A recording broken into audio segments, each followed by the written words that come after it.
अस्सलाम वालेकुम guys and welcome back to my YouTube channel. So आज की वीडियो में मैं आपको बताने वाला हूँ यूनिवर्सिटी ऑफ सियाना में अप्लाई करने का तरीका कि किस तरीके के साथ आप यूनिवर्सिटी ऑफ सियाना में अप्लाई कर सकते हैं। तो सबसे पहले आप चैनल को सब्सक्राइब कर दें और वीडियो को लाइक कर दें। आपने गूगल पे आना है, गूगल पे सिंपली आपने आके यहाँ पे लिखना है सियाना यूनिवर्सिटी अप्लाई। तो आपके सामने आप वो डिफरेंट पेजेस जो हैं वो आ जाएंगे, सियाना यूनिवर्सिटी अप्लाई, और आपने सिंपली इसको सर्च करना है। तो यहाँ पे आपके पास डिफरेंट वेबसाइट्स आ जाएंगे। आपने नीचे करके ये अप्लाई ऑनलाइन यूनिवर्सिटी ऑफ सियाना, इस वेबसाइट को आपने ओपन करना है। आप सिंपली इसके ऊपर क्लिक करेंगे तो आपके सामने ऐसे पोर्टल ओपन हो जाएगा। आप इसको पाकिस्तान से हैं तो आप इसको यस करेंगे, नहीं तो आप अपनी कंट्री चेंज करेंगे। यहाँ पे आपके सामने डिफरेंट ऑप्शंस आ जाएंगे। आपने सिंपली क्लिक करना है browse the programme and apply पे। जब इसके सामने आप क्लिक करेंगे तो आपको डिफरेंट ऑप्शंस आगे नज़र आ जाएंगे। आपको डिफरेंट प्रोग्राम्स मिल जाएंगे जिन प्रोग्राम्स में अभी एडमिशन ओपन है यूनिवर्सिटी ऑफ सियाना में, बैचलर्स के भी और मास्टर्स के भी। यहाँ पे उन्होंने लिखा हुआ है बीए, यानी कि ये इटालियन लैंग्वेज में है। यहाँ पे डिफरेंट प्रोग्राम्स हैं जो इंग्लिश लैंग्वेज में भी हैं और इटालियन लैंग्वेज में भी हैं। मास्टर्स के और बीए के दोनों प्रोग्राम्स आपको अवेलेबल हैं। अगर सामने अप्लाई नाउ लिखा हुआ नज़र आ रहा है तो इट मीन्स कि उसके एडमिशन अभी ओपन है, फर्स्ट इनटेक के एडमिशन। हर एक चीज़ आप यहाँ से सिंपली देख सकते हैं। तो हम नीचे आते हैं, डिफरेंट प्रोग्राम्स चेक करते हैं कि कौन कौन से प्रोग्राम्स यहाँ पे अवेलेबल हैं। केमिस्ट्री का प्रोग्राम यहाँ पे अवेलेबल है, कॉन्फ्लिक्ट मैनेजमेंट, डिफरेंट प्रोग्राम्स यहाँ पे अवेलेबल हैं बैचलर्स के, मास्टर्स के। तो मैं यहाँ से ये एमएससी इकोनॉमिक्स प्रोग्राम है, इसको सिंपली यहाँ से क्लिक करता हूँ अप्लाई नाउ पे। तो आपके सामने डिफरेंट ऑप्शंस आ जाएंगे, वो आपको रजिस्ट्रेशन वाले पेज पे ले जाएगा। तो यहाँ पे अगर आपके पास ऑलरेडी अकाउंट है तो आप उसको लॉगिन करोगे, वरना आप यहाँ पे अपना ईमेल लिखोगे और send a one time link या रजिस्टर पर क्लिक करोगे तो आपके सामने आपके ईमेल में वो पासवर्ड वगैरह आ जाएगा और फिर आप यहाँ से पोर्टल से इस तरीके से लॉगिन कर लोगे। तो यहाँ पे आप देख सकते हैं कि एक प्रोग्राम मैंने चूज़ कर लिया है, यहाँ से एक और प्रोग्राम मैं चूज़ कर सकता हूँ। यूनिवर्सिटी ऑफ सियाना में आप 2 प्रोग्राम्स में अप्लाई कर सकते हैं, हर प्रोग्राम की 40 यूरो अलग फ़ीस है। तो ऐड मोर चॉइस पे क्लिक करता हूँ। यहाँ पे डिफरेंट ऑप्शंस हमारे सामने आ जाते हैं। अब यहाँ से मैं इसको फ़िल्टर भी कर सकता हूँ। फॉर एग्जांपल मैं यहाँ पे मास्टर्स को क्लिक करता हूँ और उसके अलावा इटालियन लैंग्वेज को हटा देता हूँ ताकि सिर्फ इंग्लिश डॉट प्रोग्राम्स आएँ। और यहाँ पे अगर मैं नीचे क्लिक करता हूँ only show programmes I can apply to, यानी कि सिर्फ जिन प्रोग्राम्स में अभी एडमिशन्स ओपन है उनका मुझे बताओ। तो यहाँ पे डिफरेंट प्रोग्राम्स मुझे नज़र आ रहे हैं। मैं एक और प्रोग्राम यहाँ से चूज़ कर लेता हूँ। तो 2 प्रोग्राम्स आप देख सकते हैं कि यहाँ पे चूज़ हो गए हैं। नीचे लिखा हुआ आ गया है कि you have reach the limit. उसके बाद हम प्रोफाइल पे आते हैं, हम यहाँ पे डिटेल्स वगैरह ऐड करेंगे। तो आप देख सकते हैं यहाँ पे अपनी बेसिक प्रोफाइल के बारे में डिटेल्स डालनी है, नाम, फैमिली नेम, सर नेम, और उसके अलावा अपने पासपोर्ट नंबर आपने डालना है। पासपोर्ट की नीचे इशू डेट क्या थी कि आपका पासपोर्ट कब इशू हुआ, उसकी एक्सपायरी डेट क्या है। उसके अलावा नीचे आप अपना जेंडर यहाँ पे चूज़ करेंगे, मेल या फीमेल में से कोई एक। और इसके अलावा बर्थ आप यहाँ पे अपनी डेट यहाँ से चूज़ करेंगे, डेट ऑफ बर्थ आपकी क्या है। यहाँ पे मैं रैंडमली डाल देता हूँ कि किस तरीके के साथ आप यहाँ पे अपनी डेट ऑफ बर्थ डालेंगे। फिर प्लेस ऑफ बर्थ आपने डालनी है, आप यहाँ पे अपना सिटी का नाम लिख दोगे। उसके अलावा नीचे यहाँ पे need a study visa to enter at least, जी हाँ हमें हमें यहाँ पे वीज़ा चाहिए। तो यहाँ पे आप अपनी फ़ोटोग्राफ ऐड करोगे जो बेसिकली 2 MB से कम साइज़ की होनी चाहिए। उसके बाद आप सेव एज अ ड्राफ्ट को यहाँ पर क्लिक कर लोगे। उसके बाद नीचे अगर आप देखते हैं तो कॉन्टैक्ट्स पे अगर आप आओ तो यहाँ पे आपने अपने कॉन्टैक्ट्स के रिलेटेड इन्फॉर्मेशन डालनी है। अपना मोबाइल नंबर डालना है, ऊपर उन्होंने तरीक़ाकार लिखा है, और एड्रेस वगैरह आपने सिटी, प्रोविंस, रीजन वगैरह आपने डालना है। पोस्टल कोड कंपलसरी नहीं है। कंट्री आपने यहाँ से चूज़ कर लेना है पाकिस्तान। अगर आप PAK लिखेंगे तो यहाँ पे आपके सामने कंट्री आ जाएगा। आपने पाकिस्तान को चूज़ करके यहाँ से नीचे दोबारा फिर आपने सेव एज अ ड्राफ्ट कर लेना है।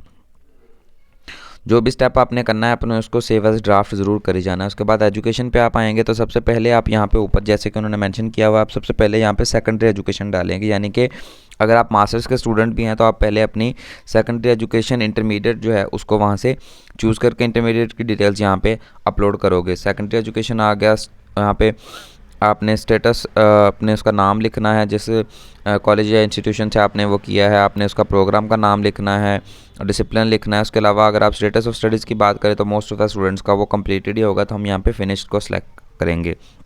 उसके अलावा नीचे आपने उसकी लेंथ लिखनी है प्रोग्राम्स की। यहाँ पे बेसिक सिंपल सी इन्फॉर्मेशन आपकी FSC या इंटरमीडिएट के बारे में है जो आपने यहाँ से सिंपली अपलोड कर देनी है। स्टडी लैंग्वेज में आपने इंग्लिश को चूज़ कर देना है। उसके अलावा नीचे आप बैचलर्स की जब आप डिटेल डालेंगे तो बैचलर्स का आपने बताना है कि पब्लिक यूनिवर्सिटी थी या प्राइवेट।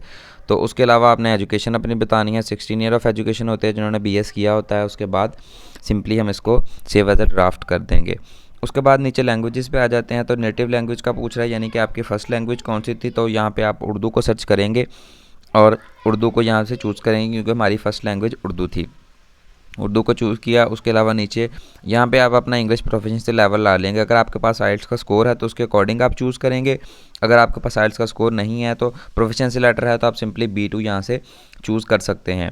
यहाँ पे आप नीचे इंग्लिश प्रोफिशिएंसी लेटर लिख दीजिएगा कि मतलब आप ने जो है वो प्रीवियस एजुकेशन जो कंप्लीट किया वो इंग्लिश लैंग्वेज में किया है और आपके पास इंग्लिश प्रोफिशिएंसी लेटर मौजूद है अपनी इंग्लिश प्रोफिशिएंसी को जस्टिफाई करने के लिए। इंग्लिश प्रोफिशिएंसी लेटर आप यहाँ पे सिंपली लिख सकते हैं। और यहाँ पे अपने कितने साल हो गए आपको इंग्लिश में पढ़ते हुए, तो 16 ईयर ऑफ एजुकेशन आप यहाँ पे लिख के सेव एज अ ड्राफ्ट इसको कर सकते हैं।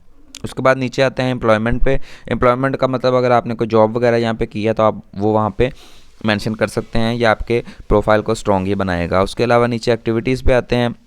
अगर आप कोई एक्टिव स्पोर्ट्स मैन है या किसी एक्टिविटीज़ या हॉबीज़ वगैरह हैं तो आप वो वहाँ पे ऐड करेंगे। रेजिडेंसीज़ में आपने अगर आप दूसरे कंट्री में स्टडी के लिए गए थे, आप किसी दूसरे कंट्री में रहे हैं, या आप काम करने के लिए गए थे या लंबे टाइम के लिए गए थे, तो आप उसकी डिटेल्स यहाँ पे ऐड करेंगे। फिर आ जाता है मोटिवेशन लेटर, सबसे मेन और इम्पॉर्टेंट चीज़। जैसे कि जाना ने लिखा है कि उन्होंने सिंपली यहाँ पे लिखा हुआ है कि वो इस चीज़ का आपका मोटिवेशन लेटर इस चीज़ को जस्टिफाई करेगा कि why you are a suitable candidate, आप एक अच्छे कैंडिडेट क्यों हो, आपको क्यों यहाँ पे हमें चूज़ करना चाहिए। मोटिवेशन लेटर की बेस पे ही आपकी सिलेक्शन होती है। अगर आपके मार्क्स कम भी हों तो मोटिवेशन लेटर अच्छा लिखा हो तो आपका एडमिशन गारंटेड हो जाता है।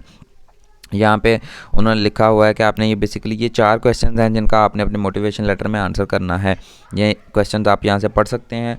और मोटिवेशन लेटर आपने अपलोड नहीं करना, अपने सिंपली वर्ड वगैरह में लिख लेना है और यहाँ से आके फिर उसको सिंपली यहाँ पे कॉपी पेस्ट आपने कर देना है। और 1000 करैक्टर से ज़्यादा होना चाहिए और 4000 करैक्टर से कम आपका मोटिवेशन लेटर होना चाहिए।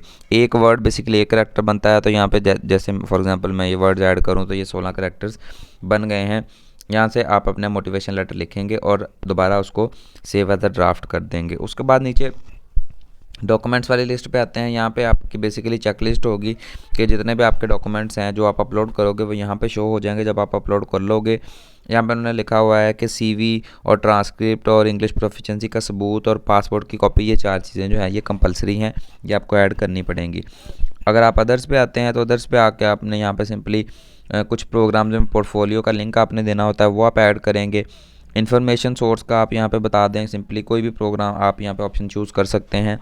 दोबारा नीचे आएंगे और सेव एज ड्राफ्ट करके इसको डन कर देंगे। ओके, यहाँ पे अगर आपको कोई स्पेशल नीड्स वगैरह हैं तो आप उसको चेक कर सकते हैं, जो डिसेबल पर्सनस हैं वो, वरना आप इसको नन कर देंगे। चेकलिस्ट पे आते हैं तो यहाँ पे बेसिकली आपके सामने डिफरेंट ऑप्शंस आ जाते हैं। First of all English proficiency का यहाँ से आप पढ़ सकते हैं। अगर आपके पास आइल्स वगैरह का स्कोर है या आपने टेस्ट दिया आपका रिजल्ट नहीं आया, डिफरेंट ऑप्शंस आपके पास हैं। हम यहाँ से लिस्ट इनकी चेक कर लेते हैं कि कौन कौन से इंग्लिश शॉर्ट इंग्लिश के सर्टिफिकेट्स एक्सेप्ट करते हैं। तो सिंपली इसको PDF फाइल को ओपन करते हैं। यहाँ पे आप देख सकते हैं कि सिंपली कि ये डिफरेंट यूनिवर्सिटी ऑफ कैम्ब्रिज के और उसके अलावा ट्रिनिटी कॉलेज लंदन और उसके अलावा आइल्स टोफल वगैरह के सर्टिफिकेट्स को ये एक्सेप्ट करते हैं। उसके अलावा अगर आप नीचे आते हैं तो यहाँ पे उन्होंने लिखा हुआ है सेकंड लाइन में कि if it is prerequisite your curriculum before you are allowed to other exam in your country, if your previous education was medium of study of all course was in English, all the degrees relevant to your current studies। यहाँ पे basically उन्होंने ये लिखा हो कि अगर आपकी previous education या डिग्री जो आपने की वो इंग्लिश में थी और आप जिस प्रोग्राम में अप्लाई कर रहे हो उसके रेलेवेंट थी, तो देन आप इंग्लिश प्रोफिशिएंसी लेटर सबमिट करवा सकते हो। ये चीज़ यहाँ पे उन्होंने मेंशन की है। दूसरे नंबर पे अगर आप रिक्वायर्ड डॉक्यूमेंट्स की बात करते हैं तो आपके ट्रांसक्रिप्ट ऑफ एग्ज़ाम है। यहाँ पे भी आपको 3 ऑप्शन मिलते हैं कि अगर आपकी अभी डिग्री कंप्लीट नहीं हुई तो आप जितने रिजल्ट कार्ड हैं वो अपलोड करके पार्शियल सेलेक्ट कर दोगे, और अगर आपकी डिग्री कंप्लीट है तो आप फुल ट्रांसक्रिप्ट फाइनल ट्रांसक्रिप्ट को यहाँ पे चूज़ कर लोगे। उसके अलावा नीचे पासपोर्ट आता है, तो पासपोर्ट के लिए आप नीचे सिंपली यहाँ पे आके अपना पासपोर्ट आपने यहाँ से अपलोड कर देना है। और उसके बाद आपने I have attached my passport पे इसको क्लिक कर देना है। उसके बाद नीचे आपकी CV की रिक्वायरमेंट्स आ गई। यूरोपास आपको CV चाहिए होगी, वो भी आपने सिंपली यहाँ से आके अपलोड कर देनी है। और उसके बाद ऊपर से उसको चेक कर देना है कि I have uploaded my CV into your my application. तो यहाँ से भी ये ऑप्शन भी आपका हो जाएगा। उसके बाद नेक्स्ट प्रूफ ऑफ पेमेंट आ जाता है। जब आप यहाँ पे प्रोग्राम सेलेक्ट करोगे अपना अकाउंट बना के, तो यहाँ पे उन्होंने लिखा हुआ है कि आधे घंटे के अंदर अंदर आपको फ़ीस का वहाँ पे आ जाएगा, और फीस जब आप अपनी वहाँ से पे कर दोगे तो फिर आपका ये ऑटोमेटिकली क्लिक हो जाएगा। तो आपने अपने डॉक्यूमेंट्स यहाँ से फिर आगे एक बार चेक कर लेने हैं, और उसके बाद आपने सिंपली नीचे आके यहाँ पे सबमिट कर देना है। जब आपकी हर एक चीज़ ओके हो जाएगी तो यहाँ से आपकी एप्लीकेशन सबमिट हो जाएगी। तो ये था कंप्लीट प्रोसेस स्याना यूनिवर्सिटी में अप्लाई करने का। आप इस तरीके के साथ अपनी एप्लीकेशन यहाँ पे कर सकते हैं। वीडियो को अच्छी लगी हो तो वीडियो को लाइक कर दें और काइंडली चैनल को सब्सक्राइब ज़रूर कर दें। मैं मिलता हूँ आपसे किसी और वीडियो में। टिल देन, अल्लाह हाफिज़।